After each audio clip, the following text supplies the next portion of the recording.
Well, first things first, how are you? At this time, very good, because we mixed and mastered the album. That means we have finished it.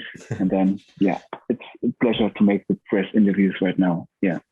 Is that always a liberating feeling once everything's done and you have that whole process behind you? Absolutely. Not even in this situation with Corona, always. Yeah, fair enough. Because it's like if you did it, it feels a little bit like, how to say, a new baby or whatever. It's like we finished it, we did it, and we are a band. When we have mixed it, we don't want to change anything after that. We are not this kind of guys who, come on, I would improve that and would change this here for the previous ones. It is like it is, and we are happy now. And I'm still happy with the first album, so that's always the same approach for us. Yeah. Well, before we dive further into Call of the Wild, I want to look back a little bit, because you released a best of album, Best of the Blessed, and Corona and the lockdown for many people has been a time of reflection. So releasing that best of album, did it make you look back at kind of what you have done so far? Yeah, a bit, because I don't know to say it really right in a right way. It's like now we have the 8 albums, for example, and then this time we released the best of, and we did a re-recording in the Netherlands, Centum Studios, and then it was like, wow, we have written so many songs, and that was a little bit a struggle to, is it the best of? And that means which song we should really put on this album. Like, it's always the same discussion on a set list in a live situation. And if you would have a compilation or a CD, it's even more difficult right. to put the right ones. And of course, it feels a little bit, I don't know if I can say proud of it, but it's already 16 years in the meantime, and we achieved so much things I have ever dreamed of. So when we started with Powerwolf in 2005, it was like, let's start. You know what I mean? And then after there was a time to release the best of. I guess that the time was needed, because there are already some best of albums after 3 albums. I think it's quite too early. We should have released at least 6 or 5 albums, then you can make a best of. So the time was right, and then it was a pandemic situation. It was a little bit strange, but normally when we release something, we will play live. But even this time, we got in Germany chart position number 2. That was really like, wow, people were waiting. And it was a little bit like, we should hurry up to write new songs. And we did that this time, because we started right away in March last year, after the tour with in South America with Aman Amar. But that was already planned. Not off due to Corona, it was already planned that we will have put on the focus to write new songs.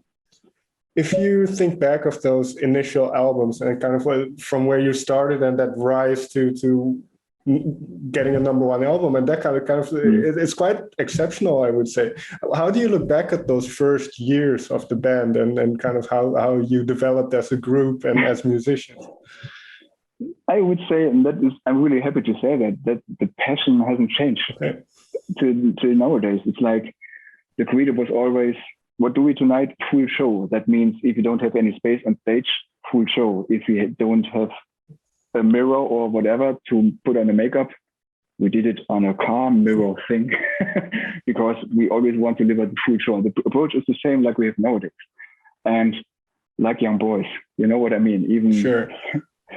That's behavior I really like to have. For example, if we are in an open air situation, and you have a time slot, and the changeover times are really short, and my crew is asking me, well, we have to cut out something because the changeover, and he already knows my answer. I always say, full show, make it possible, please. And it's this passion, and sometimes I call it possession of doing what we do, and that will never change, I guess. And if that will change, I guess that will be the time to say, make a break or something like that. Yeah. Right. Well, very quick segue then. What attracted you to metal and kind of this atmosphere and this lifestyle in a way? Because I remember you saying metal is a lifestyle. So what attracted you to it and still attracts you to it? It is like when I grew up, it was a little bit strange because I learned the organ and the keyboards, and my first album was Iron Maiden, Peace of Mind. And I had this vinyl thing. I bought it, I don't know, secondhand. And it was like the atmosphere. I was really like, what's that? It's cool music and so on. And then my addiction began to heavy metal music. This time I was a little bit more fatter. I had long hair. And it was like, I wanted to say to people, I'm strong. I'm listening to heavy metal. Look at my back patch. And even I learned the instrument like the organ. That was a little bit strange, but at this time I really don't like keyboards in heavy metal music. And after a while that changed a little bit. And luckily I found these guys. But I guess the same feeling as I have, or as I had in these times, people have nowadays. I know so much people there traveling to Wacken Open Air, for example, not only for visiting 3 days or 4 days, they're there for weeks. Yeah. It's the whole year is all around Wacken, and that shows me that it's more than music and drinking beer. It's like I want to be there with my heroes, and I'm always, for example, just a fanboy. I'm always excited to see Steve Harris because he always looks like a young boy, in my impression. He's playing the bass like that with the, with the little stage acting things. And the other thing is that I say it's nothing more excited to have than a bunch full of people doing the same thing. Okay, it's the same thing perhaps if you're watching football games or something like that, but that's different because I don't know, music's more than watching a game, so, and my impression is also that our music can give people some power and some energy, and it's good to have that. Yeah, for me personally. Yeah, it's interesting that you mentioned football because obviously your music is very melodic, very anthemic, and at times, especially when Attila kind of interacts with the crowd, it does feel like those football chants and kind of getting that thundering sound in the. What is that feeling like? I don't know. It was like, for me as a keyboard player, it was always the thing not to be only the keyboard player. I like keyboard player. I like this when they're able to play in everything. But I always like entertainment factors like Flake from Rammstein or Chris from Storm or so on. And you're completely right with the football situation. I'm watching football. And it's like, there's a scene, for example, in a live situation when Attila is saying Falk Maria and the people are screaming my last name. Schlegel. It's typical for, first goal, and, it's just the same approach. But it doesn't matter. The feeling is the same. It gives me power, and the people want to give me power, and I give the power back to them, and it's the perfect entertainment element. And of course, at the beginning of Forward, it was a little bit strange because there were some people who were saying like, "What's that? The keyboard player?" And then in the front, what is he doing there? But I wanted that, and in the meantime, I'm so happy that it's quite a unique element in the Powerwolf show with Attila and me, and that's it. And that I think also it just generally shows how much fun you guys are having on stage, and that is great. I think people can see that. Absolutely, yeah, yes. And I wanted to add that it's like, how to say that, we take our music and our art very seriously. It's like, of course, it's very important for us. But if you see a Powerwolf show, you can see that we can also laugh to and with each other. Right. You know what I mean? It's like, it's not that hard liturgy like in the church. It seems like that, but it isn't. No, I think that's a great quality. And then part of what makes, I think, your music also very appealing is the storytelling in it, because you delve into theology stories, mythological folklore type stories from all over the world, pretty much, mostly Romania and stuff. But what do you personally like about storytelling, and then in particular about the things that you talk about? Yeah, it's like, there's one thing in common, I would say. If you're writing about legends, mythology, it's one thing, and you have belief on something. Was there really that beast in Gévaudan who was killing 100 people, or was it what else? No one knows that. And on the other hand, there's the religion topics we are using quite often, and then both things are like, you have to believe in something. Is it true? Is it not true? And I love this combination to write about. For example, Beast of Gévaudan, I've mentioned already. This beast was never caught and was hunted for years.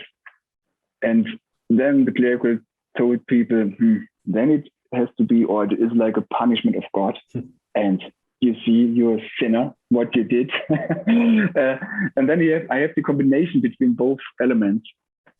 But a scientist would try to explain what was it real? What was it? Was it a serial killer? Was it a real bad animal? But I don't want to know it. That's the fascination about that. And it's, of course, it's typical for heavy metal music. You know, it's a perfect match for us. And that's a little bit, you can hear it in Call of the Wild because you have more of these teams. That's how we like it to handle the lyrics. But at the end, you can also scream "Beast of Gévaudan." It doesn't matter. Yeah. Sure, but I agree. It's that mystery that's a lot more interesting than at times trying to analyze everything and to kind of exactly. There's this old movie from the 2001, I guess, about this Beast of Gévaudan, and it's a strong picture. It's a quite good movie, and of course the technical things are not so far nowadays, but then we see the beast, and it was like, oh my God, it's a puppet or what is it? It's like, if you don't show it, it's even better because people are thinking about a beast with big teeth and everything, and imagination is very important. And sometimes we feel the same on stage more than at theater also. So we acting sometimes like an actor on stage, but as the one side and the other side is, of course, we play music and we play heavy metal. Yeah, that's it. Yeah, because obviously what you do is there's that music element. So trying to tell the story also musically, not just with the lyrics. How do you kind of do you start with the music, and then the lyrics come later, or how do you generally write songs? It depends. Of course, we very often have started with a chorus line, then we have the lyrics, and that it's easier to sing with the right words instead of saying la la la. Normally, you don't find any words to that. But for example, for Blood for Blood, in this case, with this Irish approach, was this bagpipe, union pipe, something like that. It was first, and we didn't have any guitars on that because we didn't know what's going on with the song, how do we proceed there. And after a while we added the heavy metal instruments. And then we recognized that we can build up a song step by step.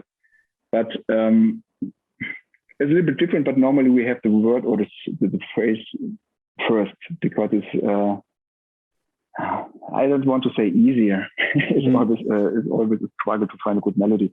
But it's an approach we did in the past albums, yeah. And you mentioned Blood for Blood, and for instance with that song, because I do think kind of the organ, you have some great parts in that song. What is your approach then? Because like you said, it's more of an Irish folk tale. How do you try to use your instrument to create that atmosphere or sonic landscape? I'm happy that you're saying that because there was a time in the past I was using the church organ all the time. It was a little bit like we will do it again and again because it's our trademark. But I felt a little bit like we should add something and not only strings. And then the idea came up on the latest album with Instance and Iron. We already tried to do some new sounds, and that gives me a little bit more freedom to dare other sound elements. For example, on this album, Untrust to Confess, it starts with the typical church organ stuff, and in the middle of the song, it's more this synthetic pop element sound, And I dared in the meantime to use it. And if you combine this element with different sounds and which different dynamic, it gives the songs more dynamic, more time to breathe. Because sometimes it's like if at the beginning it was like there's a church organ, there are guitars, there's bass, choir, and then the mixing guy was like, what should I do now? Everything's waste the organ, of course, was my answer. And he told me it's you have to figure it out in a right way. So in the meantime, I'm saying, please lower the organ this part. I need only the guitars there. But that needed sometimes to say that there. And now I'm self-confident enough to say that the beginning was like normal for a keyboard player. It's not loud enough. But we are a heavy metal band, and I love heavy metal. And I'm playing a Vanderboom instrument, but I love my instrument. So that's a development, I would say. Yeah. Yeah, but also I do think a lot of the atmosphere does come from the keyboards, and even though it's those church organs, that is kind of what you are as a group known for, that sound. So it does play an important role, I would say. It's not only this chord thing with the atmosphere; it's also the melody stuff and to support the songs. Yeah. Well, very quickly then, was that difficult early on to kind of have your, because obviously you're proud of what you do. So if somebody goes, well, we don't need the organist in this part, did you have to kind of develop the skill to say, okay, I get it? That was a really funny story behind that, because when we wrote the first album, Return Blood Red, we recorded also in Sweden with Fredrik Nordström. And this guy was always like, what's that? On track number 8 and 9, the organ. Why? And it was like typical for me. It's really a little bit strange, but our self-confidence about the sound was getting bigger and bigger when we realized we figure out our trademarks and we find it. Then it's pretty okay. For me, it wasn't never be necessary to have a solo or something like that. You know. If it fits to the song, okay. If I play a line, a melody line, completely fine. But to have a spot on me playing the solo, to be honest, then I prefer to talk to the people or to interact with them, as you perhaps know, as we do. So we don't define Powerwolf as a band who wants to show how look what I can play. You know, I want to play for the audience, and you know, that's the main goal in Powerwolf. Right. In the meantime, we are proud of that. It's okay. Well, one last thing about kind of your playing. How do you find kind of the sounds that you use? This kind of the organ sounds, but also, for instance, those Irish type sounds. Is it just trial and error, just trying things out? Absolutely. Trying things out. For the organ sound, it's more that we really could know how to sound it. Of course, in live situation, I have a keyboard staff on stage. It's not possible another way. And of course, sometimes it's like if you play just keyboard with some stupid sounds, then the idea came up with like, what can we do here? How can we figure it out? And yeah, it's like trial and error thing, but how to say that? Not too. We don't want to use too much pop synth sound. That's not what in Powerwolf would fit, I would say. Well, with this album, like pretty much all the music that you make, it's very very energetic and therefore will do very well live. So now that live playing is kind of out of the window a little bit. Was live playing still very much in the back of your mind as you wrote this album? Because it's still, again, it's absolutely. As I said, I think we started with the songwriting after the South America tour. We have still this adrenaline in our veins. But normally we have a break in summer, a break for live scene, and we didn't have that. And it was like, that was a little bit a strange feeling, because normally we need this energy again to play live, to go on with songwriting. And then we looked at each other. It was like the feeling now more than ever. You know, it's like now more than never. Sorry, to create a powerful sound and a powerful sound. It's as I try to say, it's call of the wild. It's just a wake-up call. And to be honest, it wasn't always easy to stand up and to motivate yourself and say, come on, now let's do heavy, let's do a Stay White. It's like, you know, it's a weird situation. But the thing was, with this kind of process, come on, we are responsible a little bit also for our fans, that we deliver a strong album and not an album like, oh, sad is the word, you know. Sure. that's the point, and I'm really still optimistic that this will come back. Everything will come back because people need that, and I would say it's the elixir of life. So that gives me also the power and to move on and to go on. Yeah.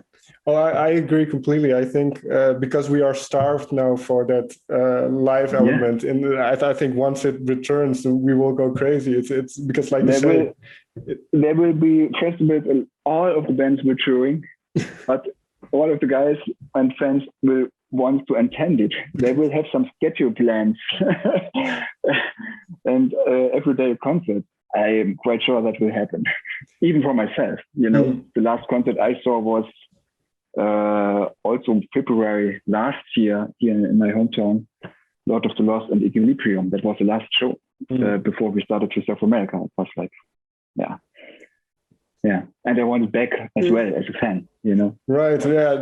I think it's sorely missed. And then I'm like you, I'm optimistic that we're heading in a good direction again. Yeah, absolutely. With what you mentioned about not wanting to make a lackluster album, you want to give people energy in this time. Is that kind of why the songs turn out the way they did as well, with being even a little bit faster maybe for you guys? Perhaps, but my impression is that we're getting faster and faster on each album.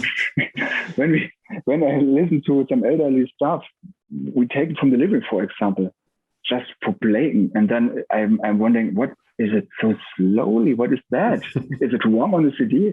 And my impression is that we are going faster and faster. And on the other hand, we have also this mid-tempo numbers on the album.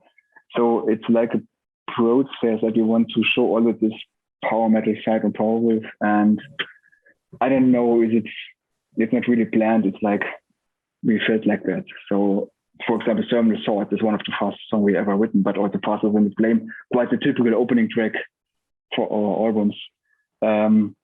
Is it planned? Is it not planned? I don't know. Yeah, we feel like that we want to do that. Even our Dutch drummer is like, he likes to play this fast songs. It's like with every arm and you know what I mean, feet. And that's good. But then, I mean, the final question then on the other hand, you also have a song like Alive or Undead, where Until It Gets to Shine, it's more of a ballad. So how important is that? We already mentioned the dynamics within a song, but to create certain dynamics within an album, how important is that? On this album, very important, because on previous ones we ended normally with a slower song and like a outro stuff. And on this album, we really want to have not like a break, that sounds too bad, but like a small breath in the mid of the album, because there's Vakuolag and Blood for Blood in between. So you can not lay down, listen to it and feel good. Even this ballad has a lot of energy in it. So, but it's like a little bit, take a short breath, listen to that, to this music and lyrics, and then next song, Blood for Blood, where's your fist? Excellent. Well, Falk, I hope you get to go back on stage very soon, and I wish you all the best with the record. Please. Yeah, thank you very much. Very nice interview. All right. Yeah, thank you for taking the time, and I hope you have a great day.